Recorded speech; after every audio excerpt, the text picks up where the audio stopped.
Selanjutnya, yaitu di sini kami akan menjabarkan beberapa isu penting yang mengkaji tentang permasalahan galian pipa pada ruas Jalan Raya Bogor, Ciracas, Jakarta Timur.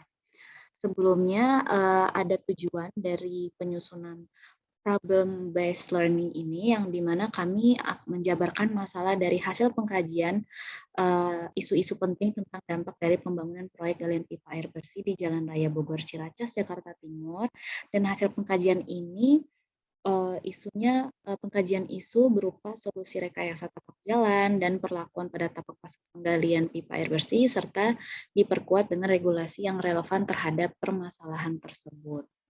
Kemudian ada metode yang kami gunakan, yaitu makalah ini disusun menggunakan pendekatan studi literatur. Dan metode ini tuh bertujuan untuk bisa membahas mengenai galian pipa pada ruas Jalan Raya Bogor, Ciracas, Jakarta Timur. Dan makalah ini mengkaji beberapa isu penting. Isu-isu penting, solusi, dan juga tindakan preventif yang perlu dilakukan pada pasca penggalian pipa air bersihnya. Dan data yang dikumpulkan nanti berupa data sekunder melalui studi literatur dan hasil penelitian berupa artikel, laporan, jurnal, makalah undang-undang, buku, dan juga didukung oleh teori ilmiah. Dan data yang sudah didapatkan itu bisa menjadi dasar kerangka berpikir terhadap masalah yang hendak diteliti.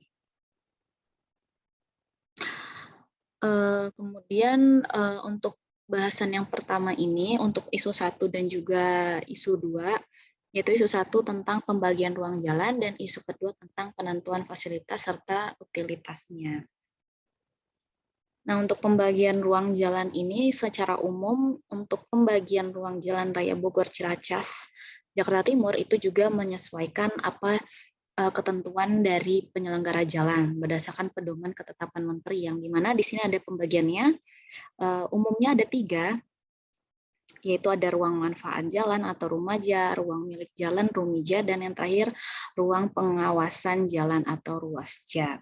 Di sini juga ada ilustrasi bagaimana pembagian ruang pada tapak aslinya, di mana di sini juga membatasi juga dari bangunan-bangunan utilitas dan juga fasilitasnya. Nah, penjelasan mengenai bagian-bagian jalan itu merupakan hal yang penting untuk bisa mengetahui persyaratan ideal bagi ruang jalan. Di sini ada beberapa definisi. Yang pertama itu rumaja. Ruang manfaat jalan ini adalah ruang sepanjang jalan yang dibatasi oleh lebar, tinggi, dan juga kedalaman tertentu. Ruang tersebut itu meliputi badan jalannya, saluran tepi jalan, dan ambang pengamannya. Dan untuk rumaja ini sendiri, dia hanya diperuntukkan bagi median yang ada di tengah jalan sini dan juga perkerasan jalan, terus sebagai jalur pemisah juga bahu jalan, saluran tepi jalan, trotoar, lereng, ambang pengaman, timbunan dan galian, gorong-gorong perlengkapan jalan, dan bangunan pelengkap lainnya.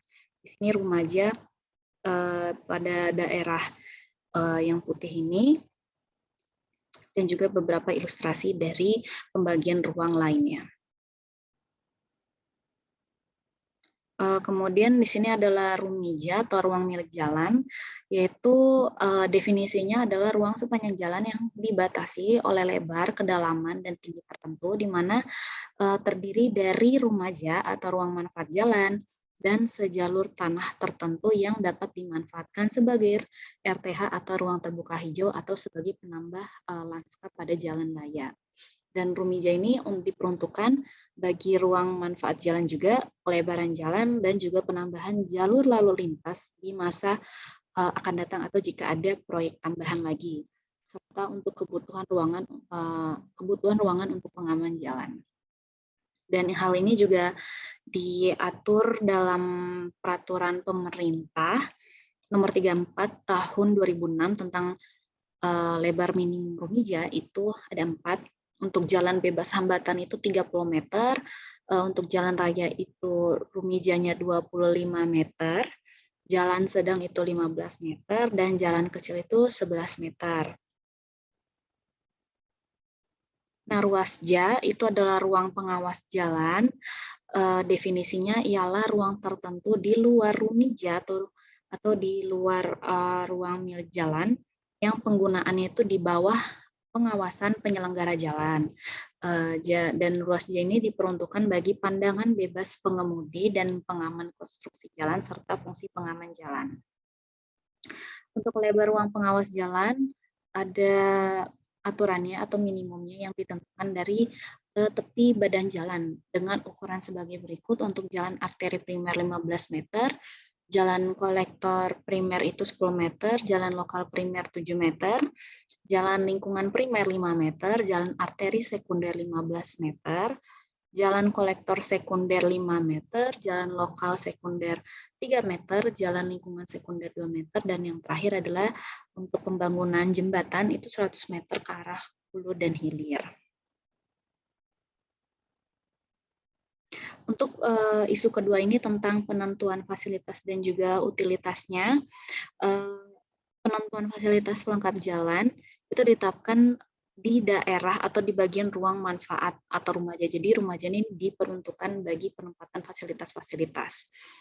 Begitupun juga dengan utilitasnya yang bisa meliputi kayak rambu lalu lintas, marka jalan, alat penerang jalan, fasilitas pejalan kaki, fasilitas pendukung dan lalu lintas angkutan jalan yang dimana ini diatur dalam URI atau Undang-Undang Republik Indonesia Nomor 22 Tahun 2009 Pasal 25.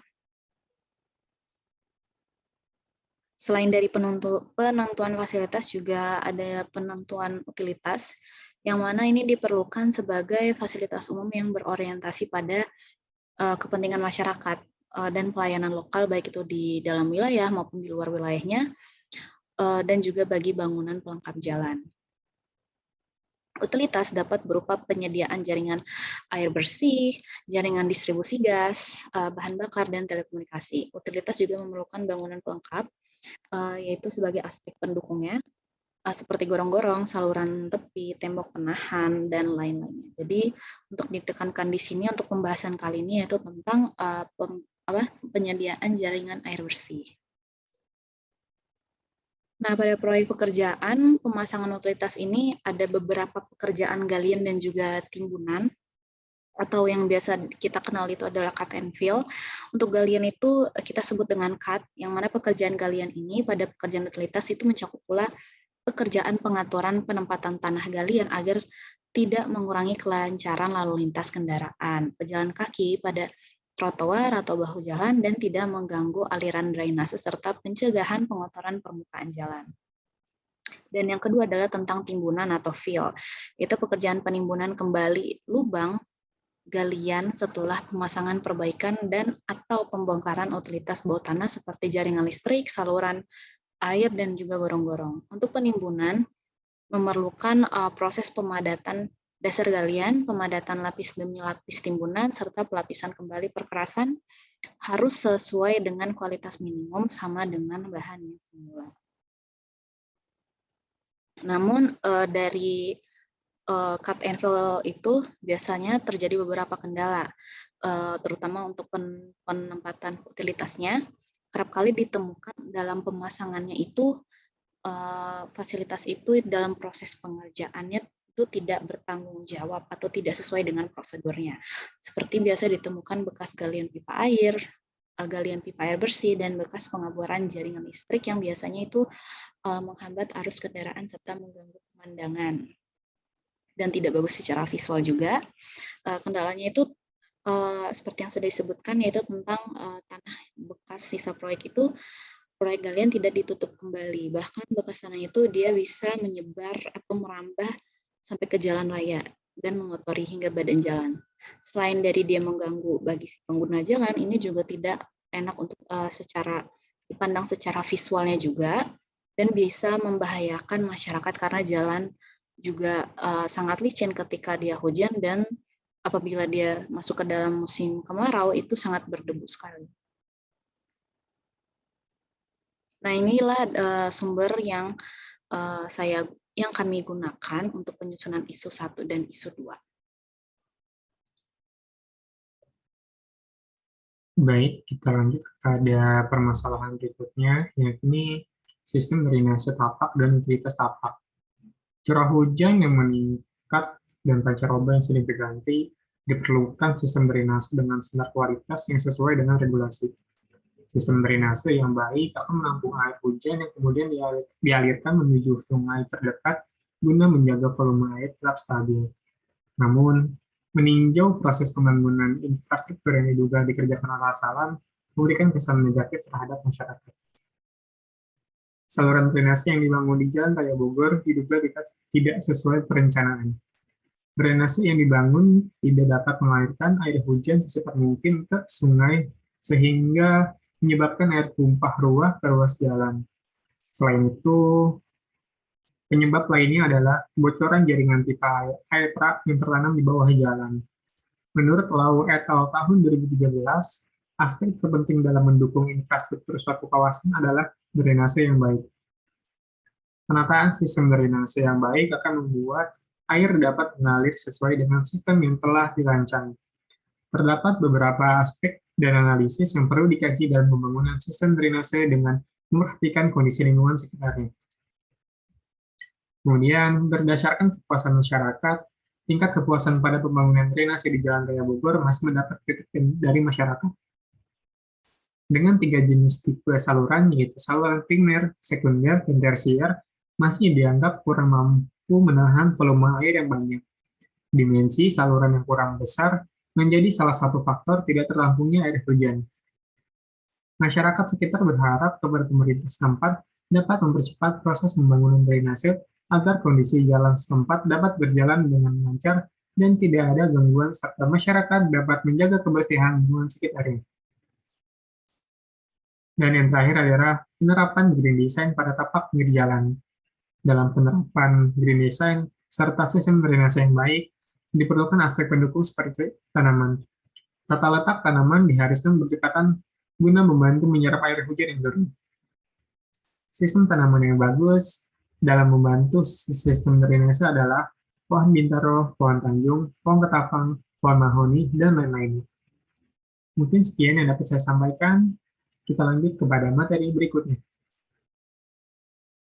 Baik, beralih ke isu selanjutnya, yaitu sistem perkerasan jalur sirkulasi pada tapak dan pemasangan pipa. Pertama-tama, kondisi sistem perkerasan jalur sirkulasi pada tapak, galian pipa air bersih di Jalan Raya Bogor, Ciracas, Jakarta Timur menuju Cibubur masih terbengkalai. Galian tersebut menyisakan lubang sampai dengan kedalaman hingga 30 cm sehingga membuat kendaraan harus melambatkan laju agar tidak terperosok lubang. Pekerjaan galian itu akibat kebocoran jaringan pipa air etra yang tertanam di bawah jalan. Pantauan terkini, galian tersebut sementara ini ditutup dengan karungan berisi pasir. Lalu dengan masalah tersebut, tanggung jawab siapa? Berkaitan dengan masalah galian yang tidak tuntas sehingga mengganggu fungsi jalan, berdasarkan pasal 41 PP 34/2006 yaitu apabila terjadi gangguan dan hambatan terhadap fungsi ruang milik jalan, penyelenggara jalan wajib segera mengambil tindakan untuk kepentingan pengguna jalan. Dan menurut SNI 031733/2004 tentang tata cara perencanaan lingkungan perkotaan, jalan yang baik harus dapat memberikan rasa aman dan nyaman bagi pejalan kaki, pengendara sepeda, dan pengendara kendaraan bermotor. Lalu apa yang perlu dilakukan segera? Perbaikan jalan dari pihak berwajib dengan secepatnya, yang sesuai dengan modul PUPR tentang perencanaan keperkerasan jalan dengan alat dan bahan yang sudah sesuai dengan standar nasional Indonesia. Selanjutnya, berdasarkan bahan pengikatnya, konstruksi perkerasan jalan dapat dibedakan menjadi 3. Yang pertama, konstruksi perkerasan lentur, yaitu dengan bahan pengikat berupa aspal, yang lapisannya dapat dilihat pada gambar sebelah kiri di bawah, yang lapisan paling bawah tanah dasar, lalu pondasi bawah, pondasi atas, dan permukaan. Selanjutnya, terdapat konstruksi perkerasan kaku, memanfaatkan semen sebagai bahan pengikatnya. Yang paling bawah lapisannya terdapat tanah dasar, pondasi bawah, lalu perkerasan batuan semen yang dapat dilihat pada gambar sebelah kiri bawah. Selanjutnya terdapat konstruksi perkerasan komposit. Perkerasan komposit merupakan kombinasi dari lapisan perkerasan lentur dan konstruksi perkerasan kaku. Kedua jenis perkerasan tersebut akan bekerja sama dengan menahan beban lalu lintas. Dan lapisan perkerasan komposit dapat dilihat di kiri bawah, dan perkerasan komposit Gabungan aspal dan beton dapat dilihat pada gambar kanan sebelah bawah. Isu selanjutnya adalah pemasangan pipa itu sendiri. Nah, untuk pelaksanaan pemasangan pipa di lapangan diperlukannya izin dari instansi atau kantor yang berwenang. Misalnya Dinas PU Kabupaten atau Kota, Dinas PU Provinsi, Balai Wilayah Jalan untuk pemasangan pipa, jembatan pipa, sipon pada jalur jalan yang dilintasi pipa. Di samping itu diperlukan juga izin dari pihak lain yang dilintasi pipa, yaitu pemilik lahan, kepala desa, dan lain-lainnya. Perlu koordinasi dan kerjasama dengan polisi dan dinas perhubungan untuk mengatur arus lalu lintas pada jalur pemasangan pipa. Diusahakan panjang galian pipa sesuai dengan kemampuan pemasangan pipa setiap hari, sehingga setiap hari tidak ada galian pipa yang terbuka untuk menghindari kecelakaan lalu lintas, agar lalu lintas juga lebih kondusif dan pengguna jalan lebih nyaman. Untuk pipa distribusi pada prinsip harusnya terletak di bawah jalan atau tanah. Kedalaman pemasangan pipa harus lebih dari 120 cm untuk pipa dengan diameter berukuran 900 mm atau milimeter, dan lebih dari 150 cm untuk pipa yang diameternya lebih dari 1000 mm. Walaupun demikian, ketentuan ini dapat diabaikan jika lalu lintas dan beban lalu lintas bukan merupakan hal yang harus diperhitungkan. Pada jalan yang tidak begitu lebar, harus dihindari pemasangan pipa yang tepat di bawah roda kendaraan. Setiap pemasangan pipa sepanjang 500 meter dilakukan tes tekanan pipa. Setiap percabangan pipa harus dipasang valve untuk mengatur aliran, dan antara kedalaman dan letaknya dapat dilihat pada gambar, seperti ada di pinggir jalan, di bawah jalan, galian normal, galian di bawah jalan, dan di bawah jalan tanpa perkerasan, dan lain-lainnya. Mungkin demikian presentasi dari saya, dan ini daftar pustaka yang kami ambil untuk kedua isu yang tadi sudah dijelaskan. Terima kasih.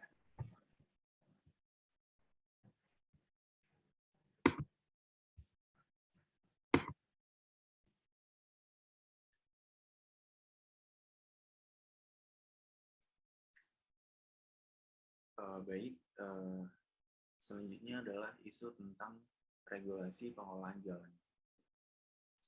Nah, mengenai galian penempatan utilitas, di sini ada beberapa pedoman yang bisa dijadikan sebagai acuan.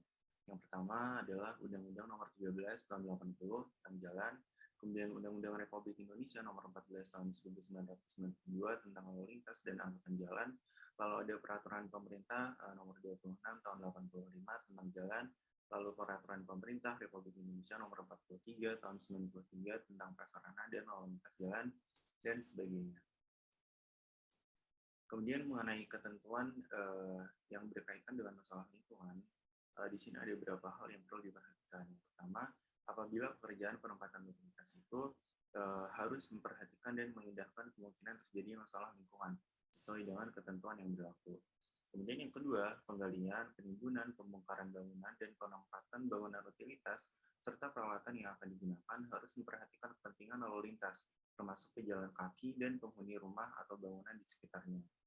Kemudian yang ketiga, perbaikan kembali bangunan, halaman, atau pagar yang menjadi satu tanggung jawab pemilik utilitas.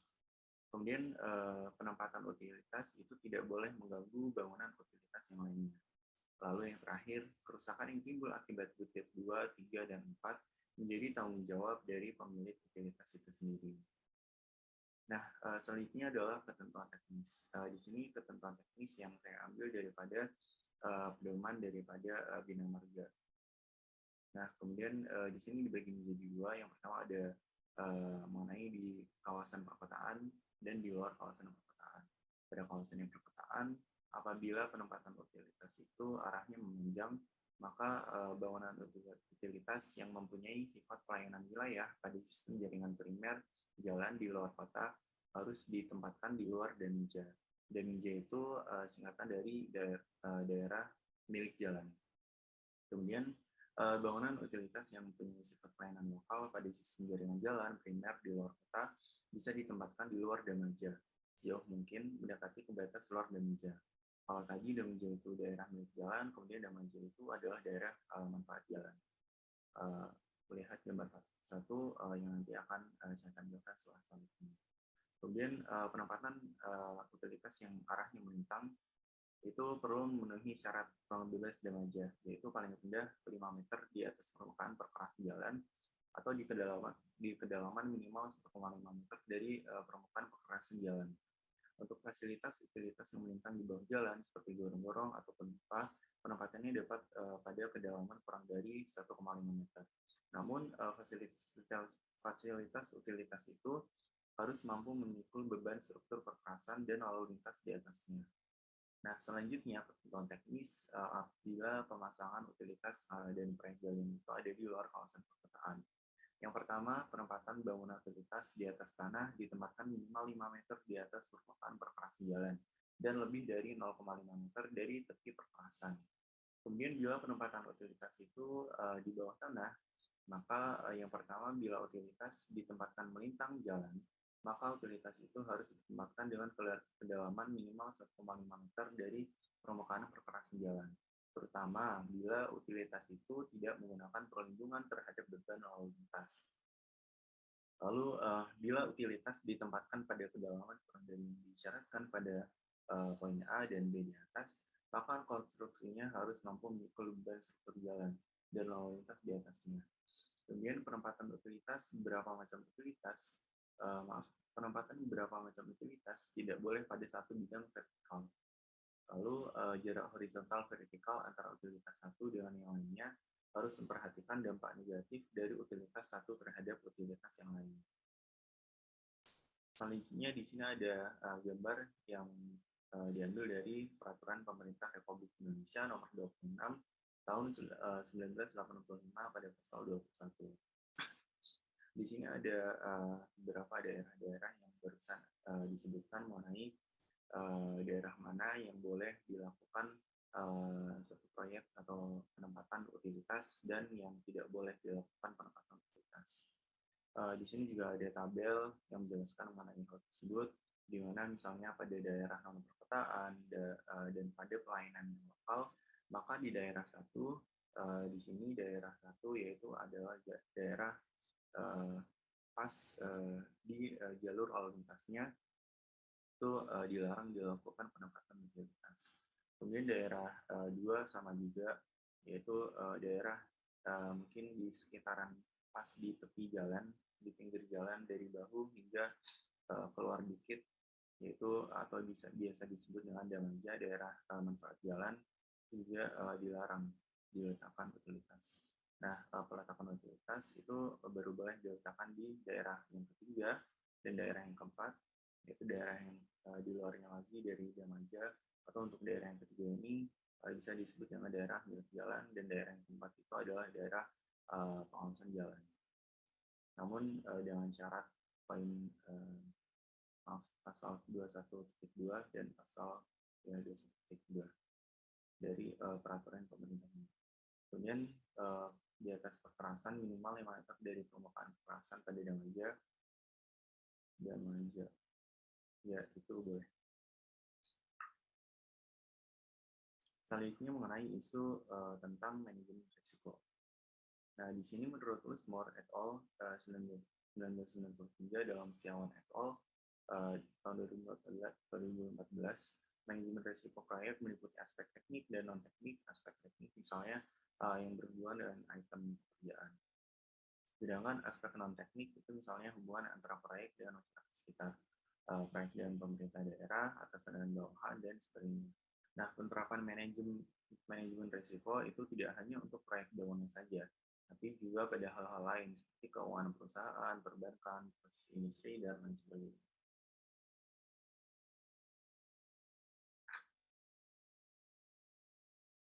Mungkin itu saja yang bisa saya sampaikan. Terima kasih.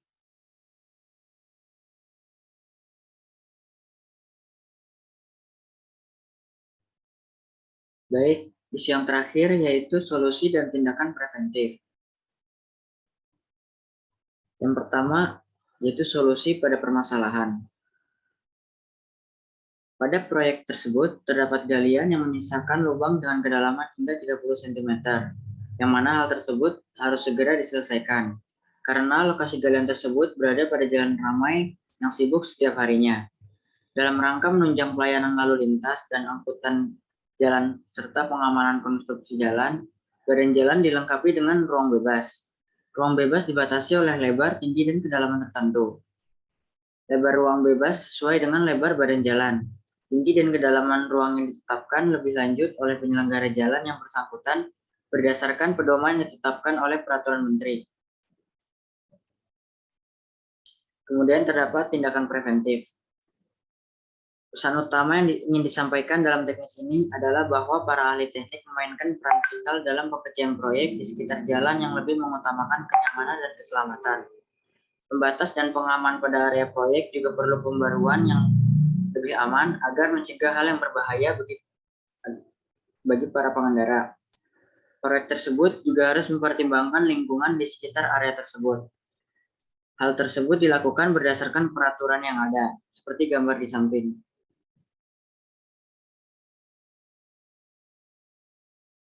Kemudian di sini terdapat kesimpulan. Sistem penyediaan air minum menjadi sumber daya yang penting bagi banyak orang. Galian pipa yang tidak bertanggung jawab berdampak negatif bagi lingkungan sekitar. Selain itu, galian SPAM juga dapat mengganggu aktivitas masyarakat di sekitar area galian. Sepanjang koridor jalan yang rusak akibat tertimbun serta tidak dilakukan perbaikan. Berbagai masalah muncul dari hasil pembangunan proyek galian pipa air bersih di Jalan Raya Bogor, Ciracas. Kajian ini membahas isu-isu penting tentang dampak dari hal tersebut. Sistematika dan perbaikan galian dimulai dengan memahami kondisi dan konsep yang akan dilakukan. Dengan adanya peran dari pemerintah dan masyarakat, dapat menyelesaikan permasalahan pada area galian SPAM di daerah Ciracas, Jakarta Timur. Kemudian di sini terdapat beberapa saran, yaitu yang pertama, galian lahan untuk SPAM perlu mempertimbangkan lingkungan di area sekitar penggalian. Yang kedua, di sepanjang koridor jalan yang rusak, tidak hanya dilapisi dengan bekas galian tanah dan kerikil, tetapi juga dilakukan perbaikan seperti sedia kala. Kemudian yang ketiga, hasil galian diletakkan di tempat yang aman agar tidak mengancam keselamatan para pengendara. Kemudian yang keempat, pemerintah daerah harus lebih merespon laporan dari masyarakat. Yang kelima, galian SPAM perlu memperhatikan peraturan yang ada dan SOP yang berlaku. Kemudian yang terakhir, masyarakat harus lebih aktif dalam menanggapi pelaksanaan proyek SPAM. Yang terakhir, terdapat daftar pustaka dari beberapa referensi yang kita pakai.